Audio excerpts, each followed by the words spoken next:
Our next panel coming up is private credit, understanding the risks and opportunities in the current environment. The moderator for the panel is Matt Kiggins from Millennium Trust Company. Good morning, everybody. Michael, thank you very much for the opportunity to moderate the panel on private credit, understanding the risks and opportunities in the current environment. My name is Matt Kiggins. I'm a regional director here at Millennium Trust Company. We are a qualified custodian focused on the custody of alternative investments based in the Chicago area. With us today, we have leaders in the investment management space focused on private credit, aviation, shipping and rail assets, commercial and residential real estate, and peer-to-peer lending strategies. Joining me today, I've got four panelists with me: Mark Fitzpatrick from Glide Capital, John Morabito from Entrust Global, Rob Jafek from Boomerang Capital, and Jeremy Todd from Prime Meridian. I'd like to take a minute to welcome each of the panelists to provide an intro on themselves and their respective firms. Mark, if you'd like to go first. Sure, thanks, Matt. Appreciate it, and congratulations, FLAIA, for pulling off this feat of having everybody online here. Happy to speak about the private credit industry. I'm a co-founder of Glide Capital. We started the firm 5 years ago. My background is I've got over 20 years experience in the alternatives industry with an expertise in structuring and investing. And the reason we launched Glide is because the private credit industry was really growing. We saw a huge opportunity, and we continue to see very large opportunities within the space. But wealth managers, institutions, family offices, and others need help in building these portfolios. The industry is over $800 billion, as Jesse just showed in the Preqin report. And there's a lot of different strategies. There's a lot of different considerations as you're moving into the private credit space. And our team helps wealth managers and other allocators in this space to build efficient solutions to have their investors invest into private credit. So we help with the sourcing of managers, the due diligence, the research, the structuring of investments, and the running of the operation. So we try and give our wealth managers the best ideas of funds to invest into within the industry. And then we help to structure the investment so it's very efficient for their clients to invest into it. So we're kind of looking at the whole entire private credit industry and looking for the best places to invest within it. Thank you, Mark. John, would you like to provide an intro on Entrust Global? Sure. Good morning, everyone. Thank you, Michael, for putting this together again. Entrust Global is a large alternative asset manager in managing about $20 billion of investments, headquartered in New York. I fit into the organization really through the lens of direct investments into hard asset industries. The two main pillars of that strategy at Entrust to date are maritime finance and commercial aviation finance.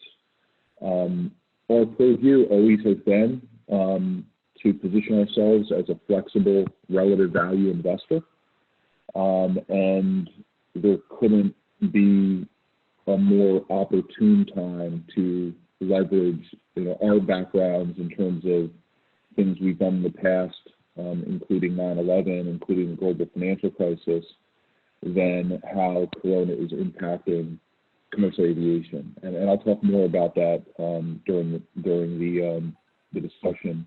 But you can see in the deck, I don't know, is this viewable by everybody on the call, Michael?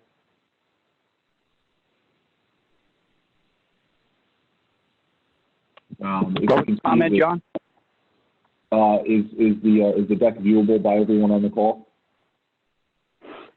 It is. We were just going to continue just going through quick introductions here, John, and then I think everyone can kind of take through. All right. Well, I'll circle back to the deck, but look forward to the discussion. Great. Thank you, John.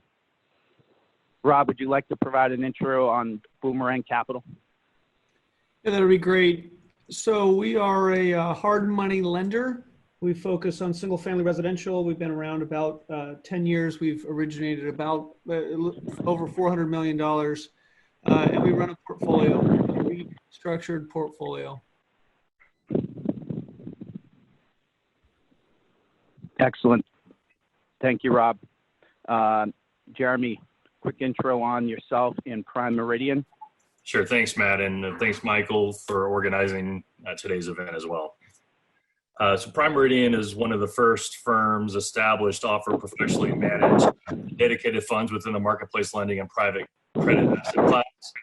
The firm was launched in 2012 and manages today about $500 million across 5 different private credit and alternative funds, each of which has its own specific strategy. 4 of these 5 funds are hedge funds, and the 5th fund is a mutual fund. In total, the funds invest across 15 different originators that underwrite the loans that we invest in. The 4 different hedge fund strategies include a consumer lending fund, a small business lending fund, a real estate lending fund, and the 4th hedge fund is what we call the Special Opportunities Fund. This fund we think is unique in that it invests about 1/3 of the assets in life settlement policies, 1/3 in litigation finance cases, and 1/3 in specialty credit across our existing consumer, small business, and real estate verticals. The 5th fund is an interval mutual fund available to non-accredited investors that invest across the real estate, consumer, and small business private debt lending verticals. We just started this fund at the beginning of the year and is off to a good start. We believe that each of the funds are well positioned to perform relatively well in all economic environments, including the challenging one we're in right now. And this is because we are very conservative, we think, in our risk management and investment approach to provide strong risk-adjusted returns. Just lastly, for example, we don't use any leverage in any of the 5 funds. Each fund is very well diversified across hundreds and sometimes thousands of investments, depending upon which fund it is.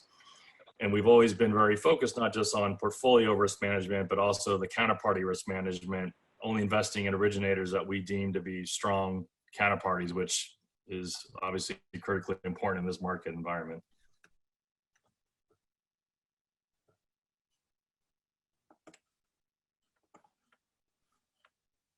Matt?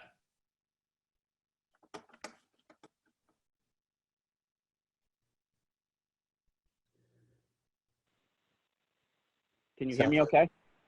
We can hear you now. Okay. We're going to spend the next 5 to 10 minutes or so, folks, taking you through some company slides here before we dive into our interactive panel discussion. Again, Millennium Trust Company is a qualified custodian focused on the custody of alternative investments. We were established in the year 2000. We're headquartered in Oak Brook, Illinois, which is just outside of Chicago. Firm-wide, we custody about $27 billion in assets, service over 1.3 million accounts, and we're regulated by the state of Illinois. So from an alternative investment custody perspective, we really provide it in 2 separate channels. We provide individual custody services, which would allow investors to use retirement or non-retirement money to invest in anything from hedge funds to private equity, private debt, real estate, specialty finance, etc. We also have an institutional custody model where we provide fund custody, safekeeping, and verification services. This program was launched in 2000 on the heels of the SEC amending what is known as the SEC custody rule to hopefully further prevent any Madoff issues coming up. But our fund custody program, coupled with a surprise exam conducted by an auditor, would ensure that an SEC registered investment advisor running a private fund would comply with the SEC custody rule. So just a quick 30,000 foot on our company. Let me turn it over to Mark to talk a little bit more about Glide Capital. Sure, thanks very much. And again, just as a refresher, we started the business 5 years ago as a turnkey solution for wealth managers, institutions, family offices, and others to more efficiently invest into the private credit world. That there's many strategies out there and managers to choose from. So we help in sourcing those investments and performing the due diligence. We provide technology where our wealth managers can log in and read up on the different managers and put together portfolios and evaluate portfolios in a very diversified manner. And then the Glide team structures the investment so that each wealth manager, institution, or family office has their own portfolio. So they don't have to worry about what's happening with other portfolios that's being created through the Glide structure. Today, we've got over 25 wealth managers as clients, over 400 million in assets. Again, we're trying to be a complete turnkey solution for them. And the reason why we built this business was because we saw a lot of growth within the industry. If you look at the last slide, the industry is over $800 billion in assets. That sounds like a lot of assets, but when you compare it to other markets, it's still quite young and quite small, but we see huge opportunities. If you look at Jesse's presentation, he showed that about $7 trillion in the private markets, or in private capital. I guess there was, if you include hedge funds, it was more like 10.5 in alternatives, but let's just talk about the private markets. Then there's about 7 trillion in assets there, of which private credit is 800 billion. So it's only, just over a tenth of the private capital. So the real driver there is private equity, and that's what people are used to seeing within the private markets. But private debt is growing considerably. And if you take it into the context of an overall portfolio, you could see why this industry could grow a lot more. If you look at a traditional portfolio, let's just say a traditional equity and bond portfolio, then you have maybe 60% equity and 40% bonds. And so bonds are well represented. And if you look at all of the public markets, I believe the total of the equity products globally is about 75 trillion, and the bonds are about $103 trillion. So fixed income is a very, very important part of a portfolio. So there's going to be a lot of demand, particularly in this type of environment, for more solutions within fixed income where the yields are very, very low. We see private credit as providing a lot of those solutions for wealth managers, institutions, and family office to have some safety in their portfolio, as long as you're investing into the asset class correctly, or in a way that suits what you're trying to do for that allocation. So we see many different strategies within private credit, whether it's business lending, real estate lending, consumer, life settlements, aviation, litigation finance. There's more and more strategies growing every single day. That there's different types of private credit out there, that you have those that are very senior secured, and then there's those that take secondary position or preferred positions. The range of returns can vary widely. It can be that safe 6% type return, or you can get in the 20 plus, depending on what you're trying to do there. Liquidity is another major consideration out there. And so what our goal is to take a look at the entire industry. Maybe you can move to the next slide. Take a look at the entire industry, and then build customized portfolios for each of our clients. Now, our focus is a little different than some others. The big institutions tend to be allocating to middle market because they can take in billions of dollars.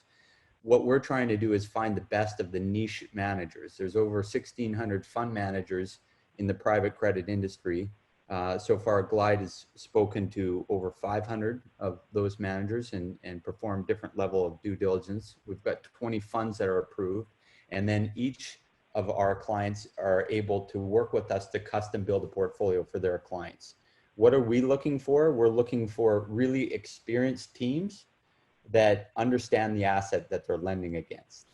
That we are looking for niche strategies with high barriers to entry. We're not looking for a strategy that takes 3 guys in a computer to go out there and buy certain securities. No, this is very different. You have to have a strong understanding of the assets that you're lending against. We're looking for senior secured. We're looking for shorter term side. These are not the 7 to 10 year funds. There's a lot of those that are out there. Institutions might be more interested in those, but we want to stay nimble and we want to stay in the niche spaces. We want to see groups that are very disciplined in their underwriting and that are underwriting to the worst case scenarios such as these, where they might have to take over assets, but they're fine doing that because they have an asset management component. There's always going to be a borrower in front of them that has experience with the asset, that they're in the first loss position with a big buffer in between the loan, let's just say 30 or 40%. So this is what we're trying to do. We're trying to find the best of the different segments within those industries, sub-industries of private credit, or I should say sub-strategy within private credit, and put together portfolios for our wealth manager clients so that they have access to this very interesting alternative yield strategy through a single investment.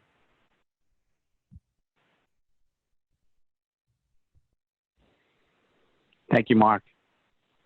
John, would you like to take a few minutes to take us through the end trust slides? Sure. Can you hear me okay? Yes.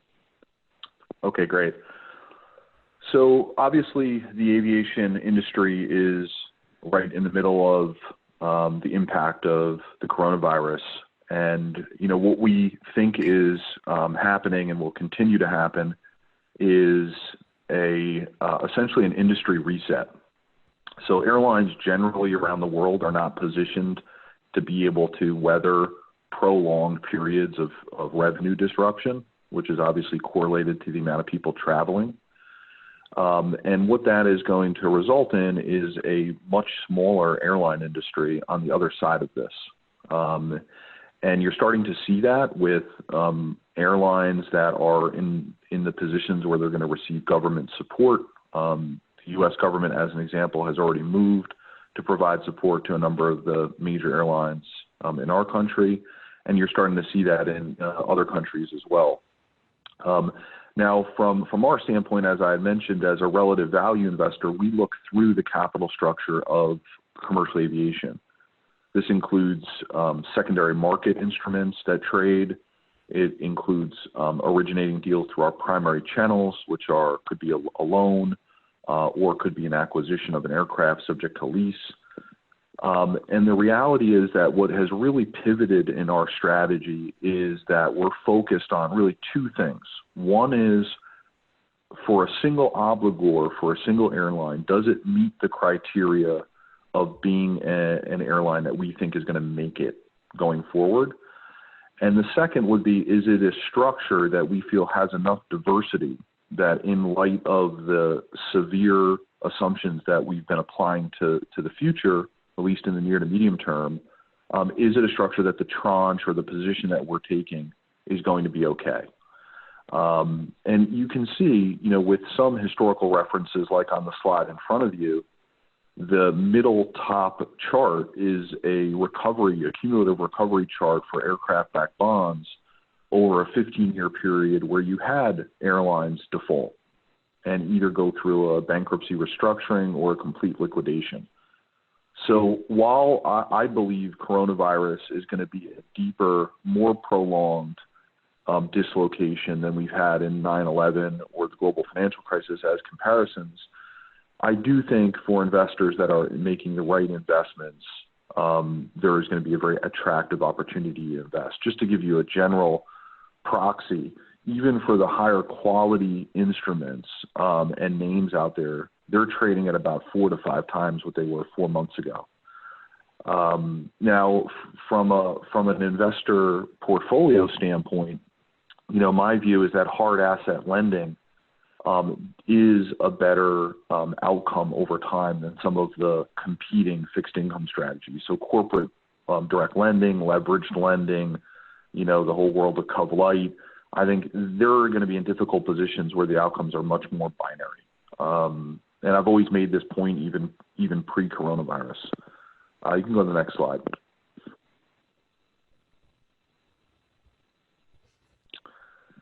You know, I think it's relevant. I mean, one of the reasons why this industry has attracted capital is really based upon the picture on the bottom left. I mean, there has and there will continue to be market shock events. You can kind of see over the last 50 years, we've had a number of them. The orange line has been, air travel demand. So there's periods of stagnation, there's been periods of slight dips, but there consistently has been a reversion to the mean for travel demand. Our baseline view is that we will recover back to the mean, but it's going to be a period of about 3 years in our base case. And obviously, air travel demand is correlated to global GDP, like a lot of things. So the current impact of Corona is going to hit the economies hard, right? With what's happening all the way through small businesses, it's going to take a while to dig ourselves out of that hole. But our personal view at the firm is that we will kind of get out of this. The ironic thing is that where you've had a world that has been dominated by pretty fierce competition on the airline side, in particular in Europe and Asia, not as much in the U.S., this event is going to provide that reset to the industry, where on the other side of it, those airlines that make it, they're actually going to be in pretty good market positions, because the competition that they once had will be on the sidelines or will no longer exist. It will eventually come back as the market normalizes, but it's going to take some years for that to happen. So our view is we have a very attractive point today in terms of entry point to get into aviation, and many of those investments will have improving counterparty risk as the market comes back. So if you think about, as a proxy, what happened in the United States, you had natural consolidation, and the U.S. airline industry was the strongest on the planet. I think the U.S. airlines alone contributed something like 70+% to the overall global profits, global revenues of airlines worldwide. Next slide.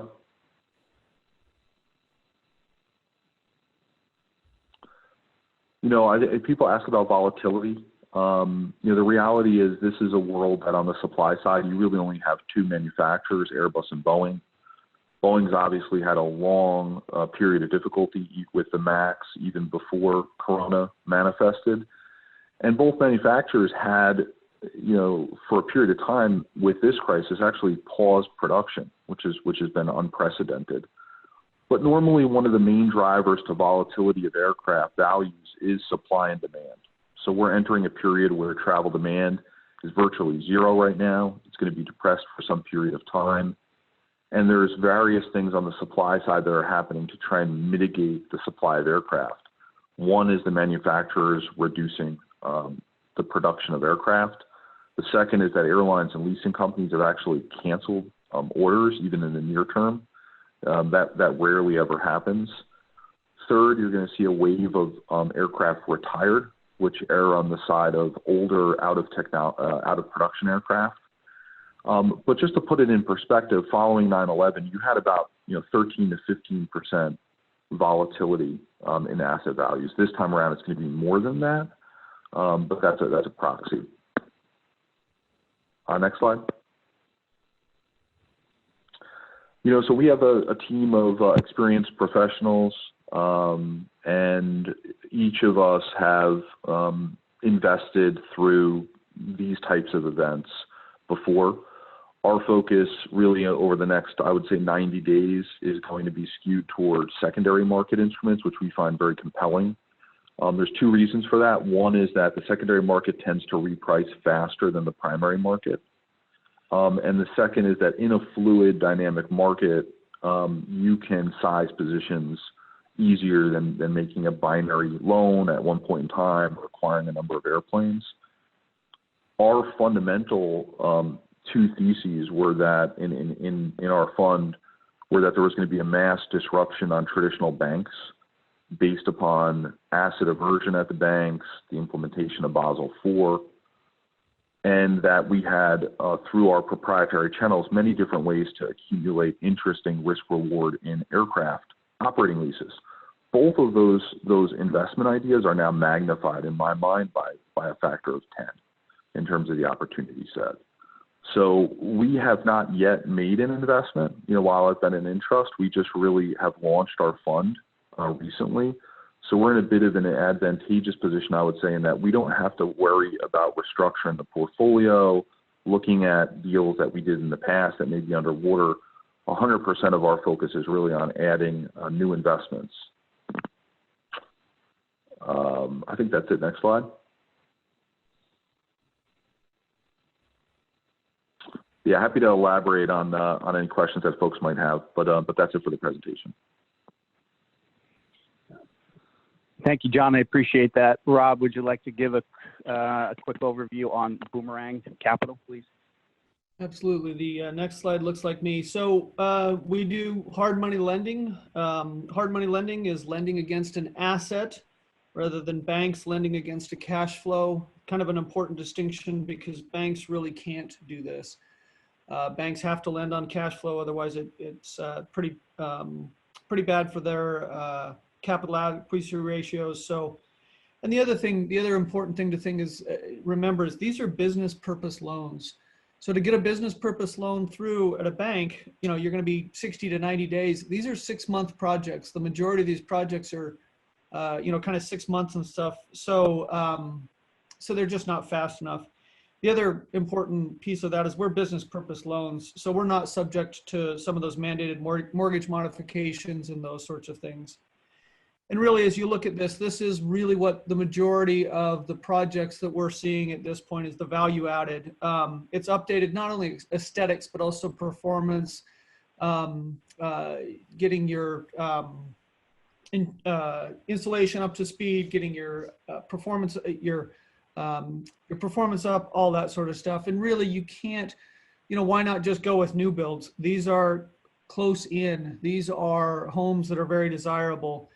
And as far as single family residential, we're mostly suburban, those sorts of things. People are looking, they don't want to drive a whole long way. And now you're seeing migration, preliminary indications of migration out of urban and definitely out of multifamily. And so that's what hard money lending is, and those are our assets. Next slide, if you don't mind. So what is the difference between us and my slide got reformatted a little bit. That's all right. So underwriting, positioning, and servicing, and most of the other hard money lenders are very focused on underwriting. Underwriting is the process of deciding what is a good loan. So that's an important piece. We do it a little different. Our lenders are bankers, ex-fix and flippers, those sorts of things.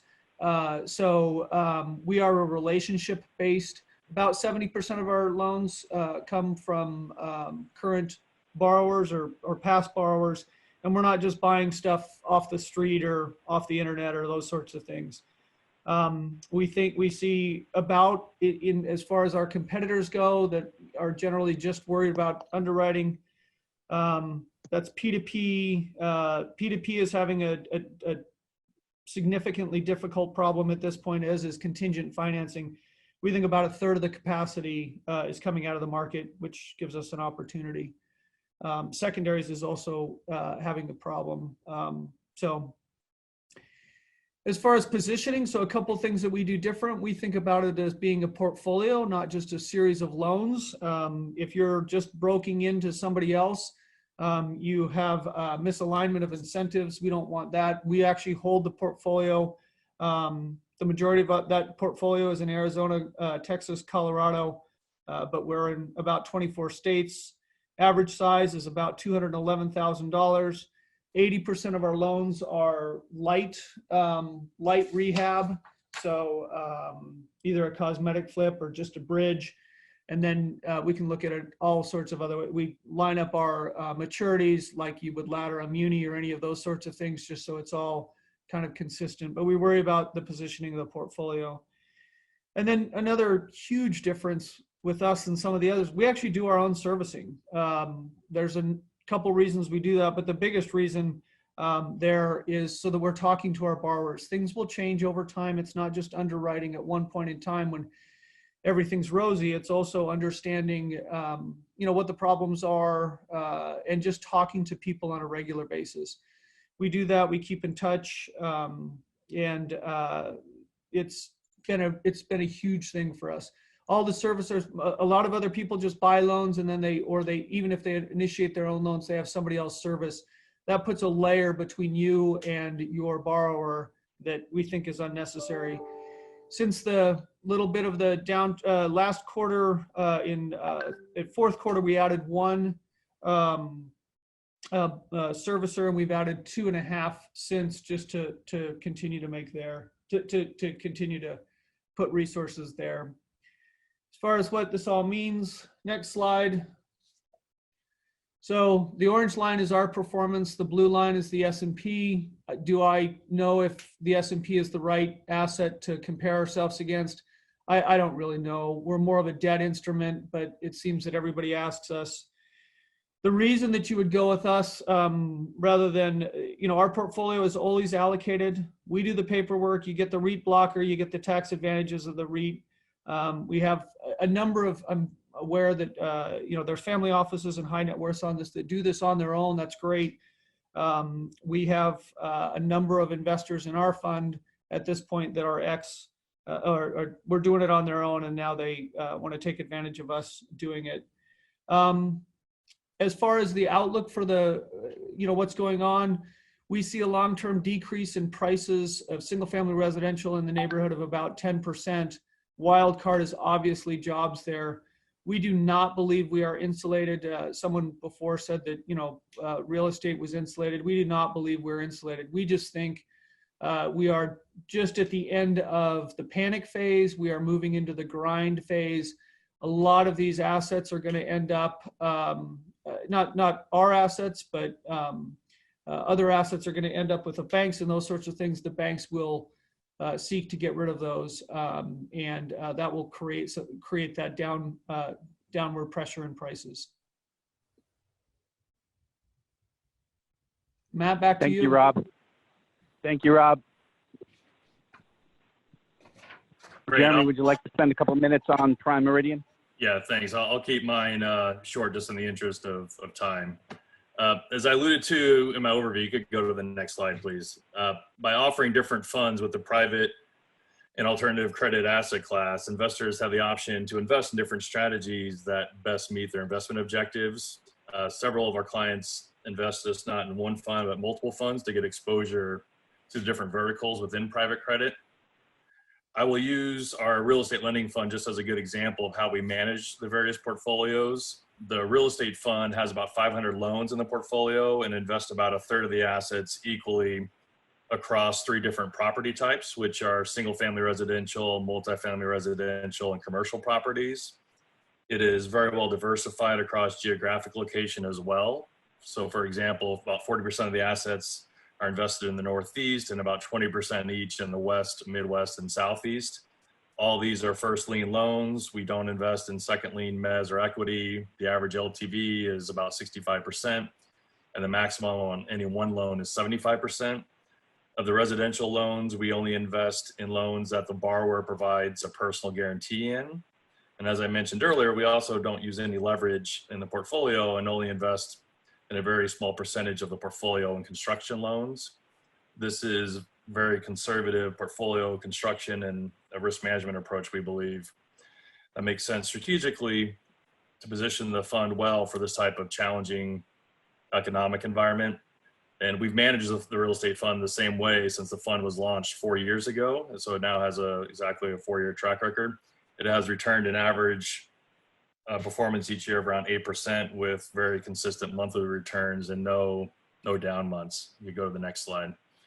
We could have easily added between 300 to 400 bips annually over the last few years if we had used leverage, invested in these second lien loans, equity, mezz debt, invested in higher LTV loans, and did a larger amount in construction loans. However, we didn't do any of these things because we believe that we are more unlikely in the latter end of the economic cycle, which I think most people think we are now, and that by being very well diversified and conservative would produce higher quality risk-adjusted returns in this environment. Coincidentally, and the last point is that our March performance was just finalized today, and while many real estate funds were down some significantly in the month of March, we're fortunate to be able to produce a positive return for the month to our investors, even accounting for the higher defaults that did occur a little in March. And we take the same conservative, well-diversified investment approach across all of our funds, which helps produce, we believe, similar results. Thanks, Matt. Thank you very much, Jeremy. Folks, we're going to spend the next 20, 25 minutes or so here, hopefully having a very interactive discussion. If you do have any one-off questions, please feel free to submit those via the Zoom Q&A. We'll make sure that those come into us and then present those back to the group here. But I'd like to start with a general question for the panelists. Mark, starting with yourself. Recent events have created a lot of uncertainty, which is mostly played out in the public markets. The full impact has not really been felt in the private markets, and it may be difficult to assess that, but please describe the current environment and your outlook for both short-term and long-term performance for your strategy. Sure. So on our side, I mean, what we really like in the private credit space is hard assets and security there, and somebody that is in a position ahead of us that is taking the risk. And that's really important in these times, that there's a lot of different types of private credit out there. And what we're trying to avoid as a firm when we're looking at funds is we don't like the strategies where it's unsecured. We don't like the strategies where somebody says that they've got a better algorithm to go out there and pick certain loans that are 3 to 5 year loans and then putting them into a quarterly liquidity vehicle. Those are not the things that we focus on. What we like to focus on is hard assets like real estate, where there's somebody in front of you in a first loss position with 30 or 40% kind of buffer. So we're seeing those managers in the commercial real estate space hold up well. That's about 40 to 50% of what we do overall for the firm, that the performance was positive for February and March.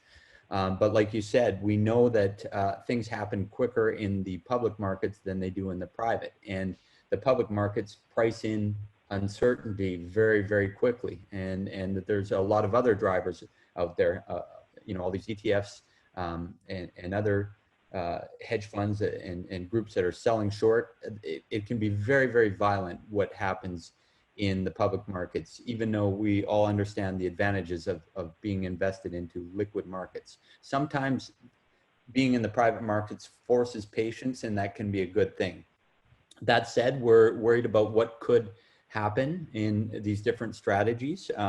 In the real estate space, we feel very comfortable because we're generally, the funds are not using leverage and they have low loan to values.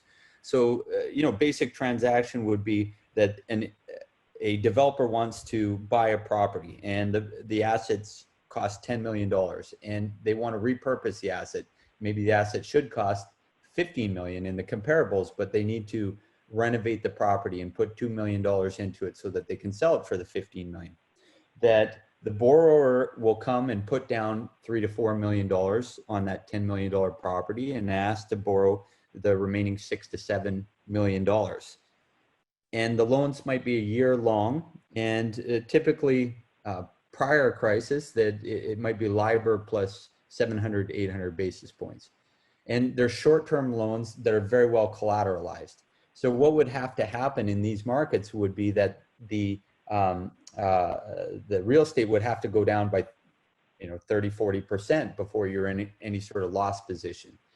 And so we like those type of trades. We think that they're going to be well positioned in times like this, where all of a sudden, seeing the interest rates going quite a bit up in that space.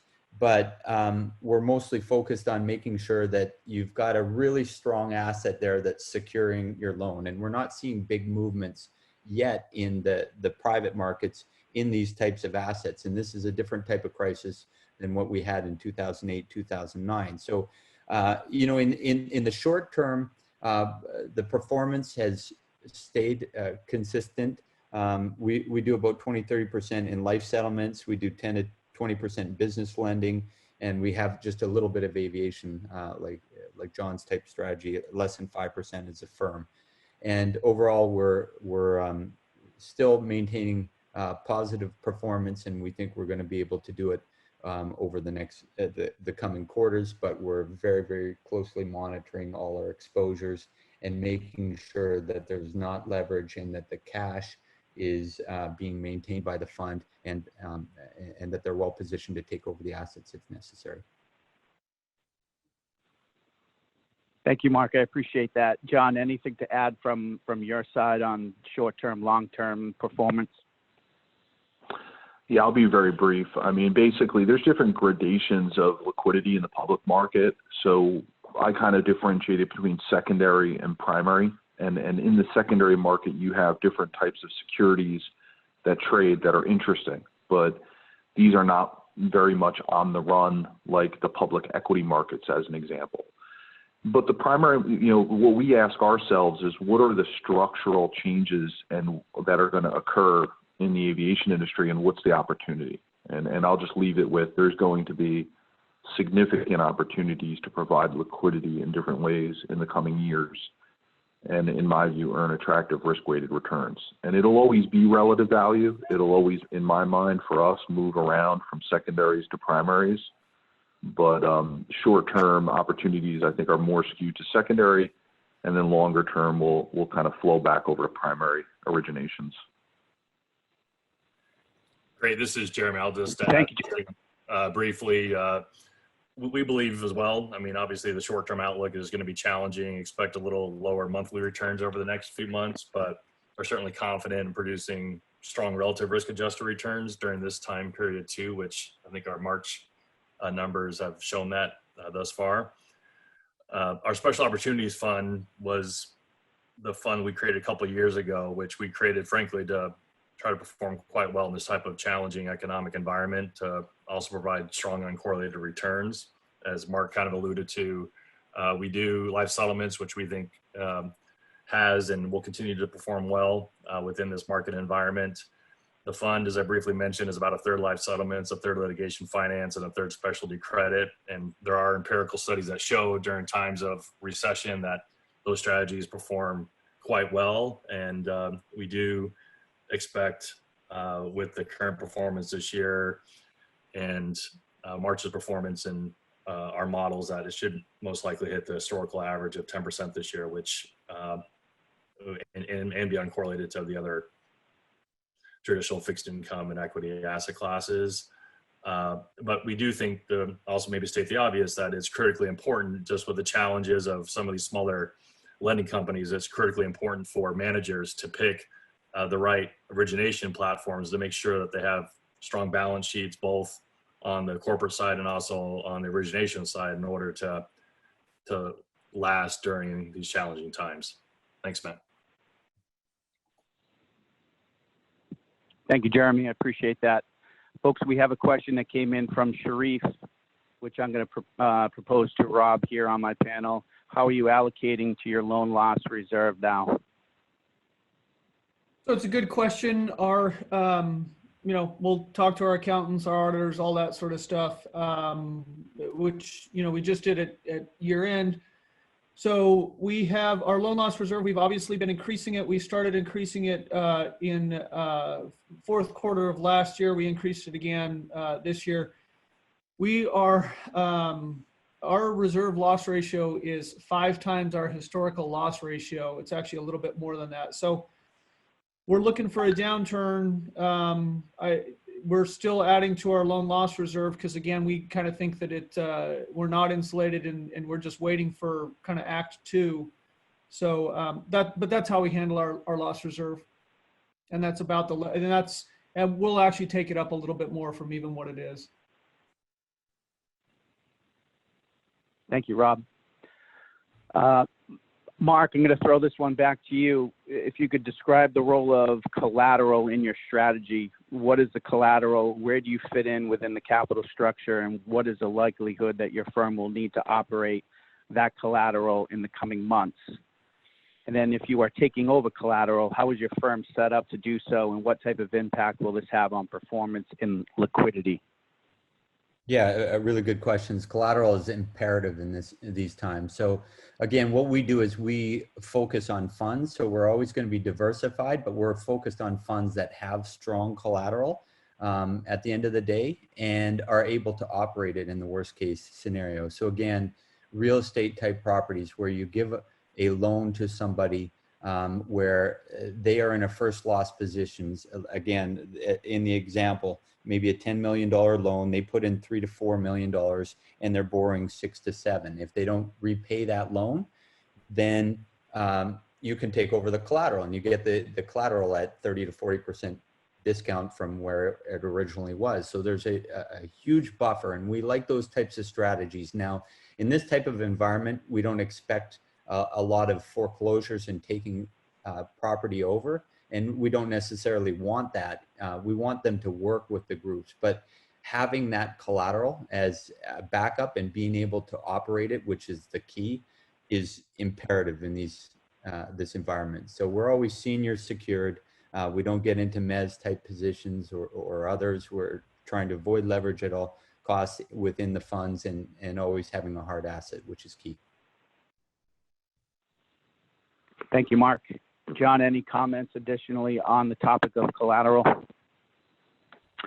Yeah, again, I'll just keep it to a couple minutes. I mean, basically, we've always referred to the business as flying real estate. And in a sense that, you know, the one great thing about aviation is that as airlines come and go, the collateral doesn't go away, in particular, the modern in-demand fleet of aircraft. We still believe in that. We have experience, you know, repossessing, remarketing, restructuring leases and loans. We're comfortable through the cap structure, but we always want to be in a secured position. I would say right now, though, there is more scrutiny that we put on deals. We want to make sure that there's a good probability that in the near term, the credit or the deal that we're doing is going to cash flow. Because there is going to be a near-term oversupply of aircraft. And in a market like that, even if you have the capability to move aircraft around and you've done it for a long time, there's going to be a lot of downward pressure on values in the near term. So it's definitely important. I think it's what's differentiated these hard asset categories from others. But, you know, we are in unprecedented times, and we're also factoring that in. And Matt, I would just add, you know, as far as ours go, we're in a first lien position. Our borrowers provide a personal guarantee. We have, unfortunately, needed to take back some of our assets through either a deed in lieu or a foreclosure process.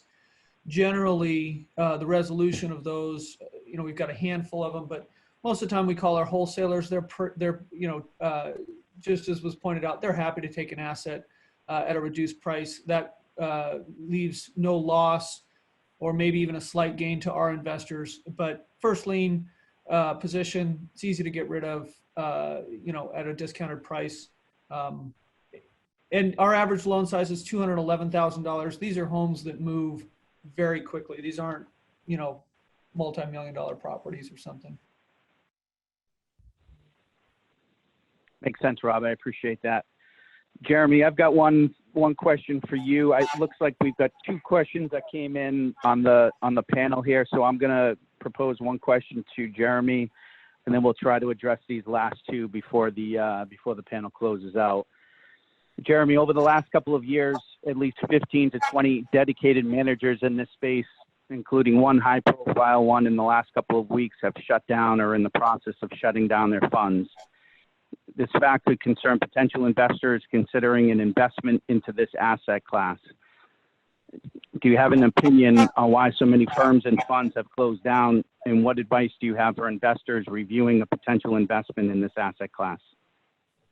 Thanks, Matt. So, yeah, that's definitely correct. There certainly have been numerous managers in the space that have closed down over the last 2 to 3 years, and each situation is unique, but there are definitely some general themes as to why I believe firms have been closing.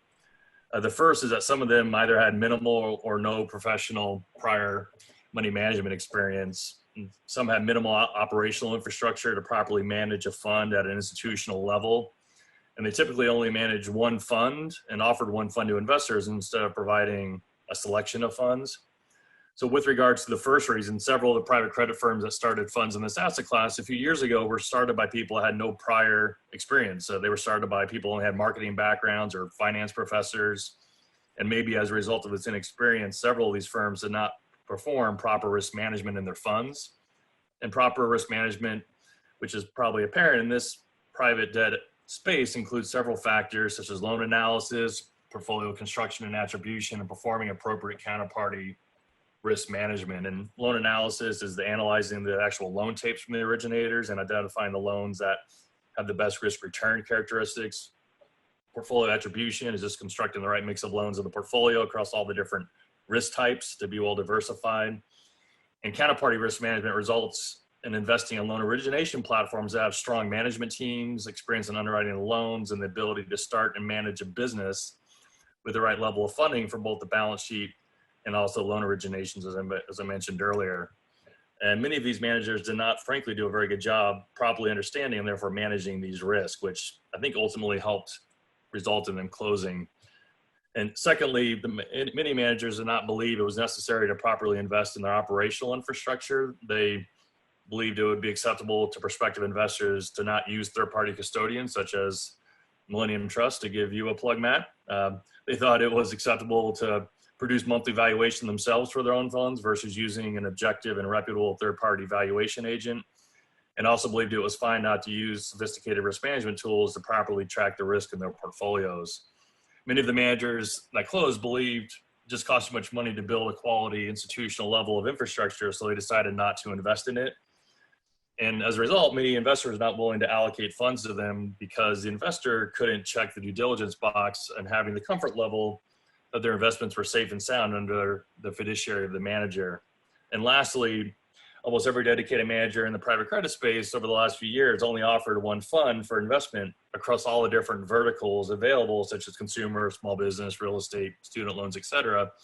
And since each investor has their own investment objectives, the managers fund investing across a broad spectrum of private credit vehicles may not meet the specific investment objectives of any one investor.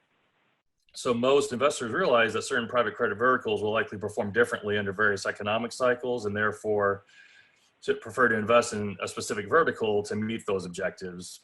And as a result, offering funds to investors helps for two reasons. One, in offering a selection of funds will likely increase the probability of at least one fund meeting the investor's objectives. And two, it enables the manager to have a more sustainable business by increasing the likelihood of raising capital for at least one fund in every time period. And every one of the firms that closed, to my knowledge, had at least one of these characteristics, and most of them had more than one. And then just my last point before we move on, for reference, I worked on Wall Street for 20 years in the prime broker side of the business and supported over 1,000 firms, including some of the biggest firms like PIMCO and WAMCO and BlackRock. And there's a reason why these firms offer many different products, employ very experienced money managers, and invest heavily in technology and operations within their firms.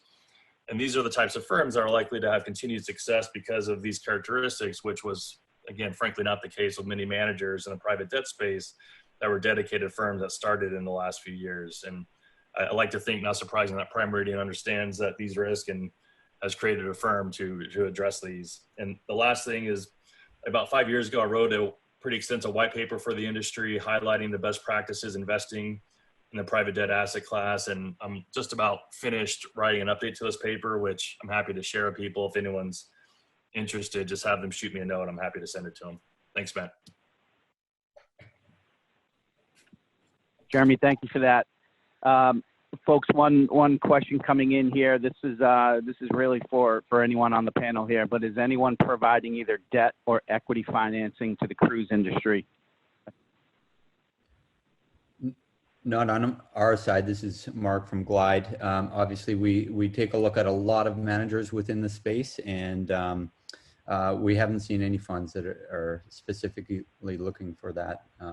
You know, a lot of the managers in the cruise industry, if you look at the cruise industry, those are usually listed companies and very, very big assets. What we're typically focused on in the private markets are smaller assets, maybe $10 to $50 million, or some go much lower than that, you know, down to 200,000. But anyone that can get traditional bank financing And these big institutions, they're going to use traditional methods for that.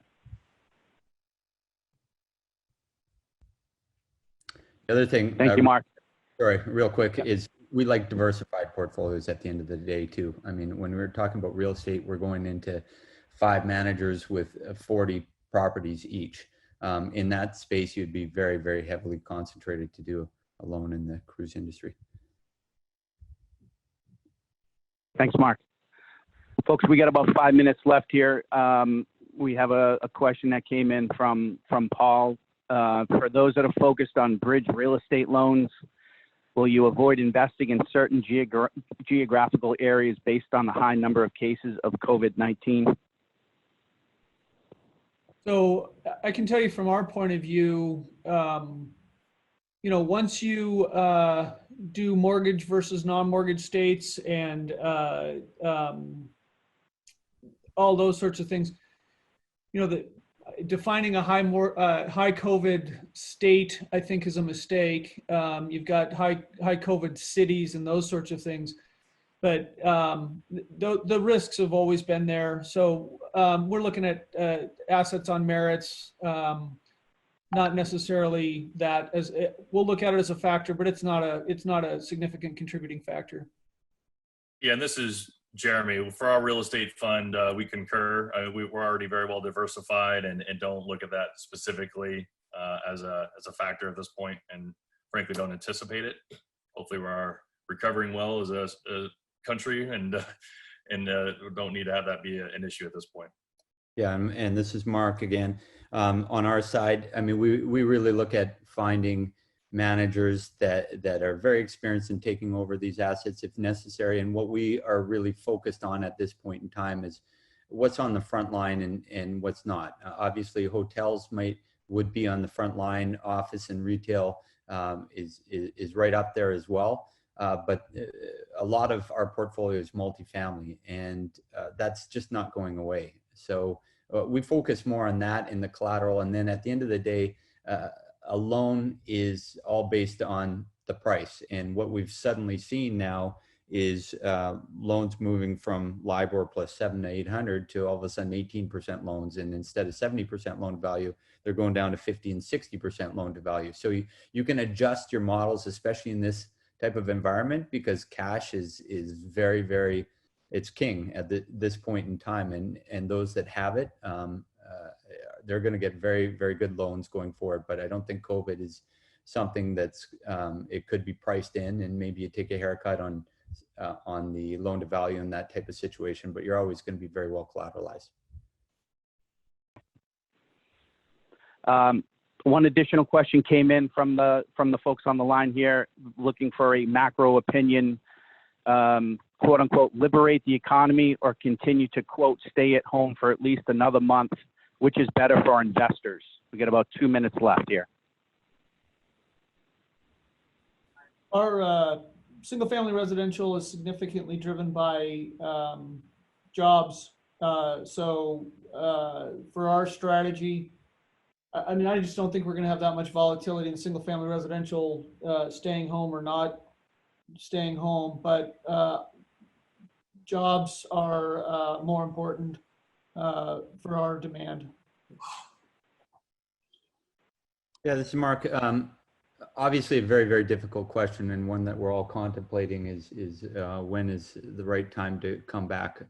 But what we're seeing here is, again, a very different environment from 2008, 2009, when that was more of a man-made crisis there. There's a lot of financial engineering of products in the real estate space and securitizations, selling mortgages to a point where mortgages were being made under bad conditions and leverage involved. All those. This is a different type of scenario right now that we're in, and this is a kind of a global crisis brought upon all of us.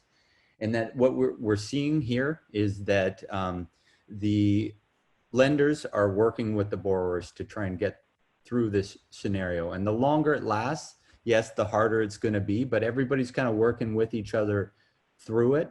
And I think that we'll be fine on the lending side. I worry more about the people on the first loss position, the equity side, because they're the ones that are really at risk here. But we always try and make sure that we do find that right balance between not lending to try and own an asset and take it over, because there's a reputation out there that you have to uphold as kind of a good lender within the industry, but also we have an obligation to give returns to our investors. So I think, we're the safety asset within the space, at least on our side. We've been very conservative in nature, and we're prepared to take as long as it's necessary to take. Thank you, Mark. Folks, we've got about two or three questions that came in here. We're going to take these away and make sure that we get feedback back to those that had asked those. So I think at this time, we will turn it back over to Michael. Thank you for the opportunity, Mike. All right, thank you very much. Thank you to all the speakers. I appreciate it very much today. If you go into private credit, as everyone's well aware, this is a very hot topic right now.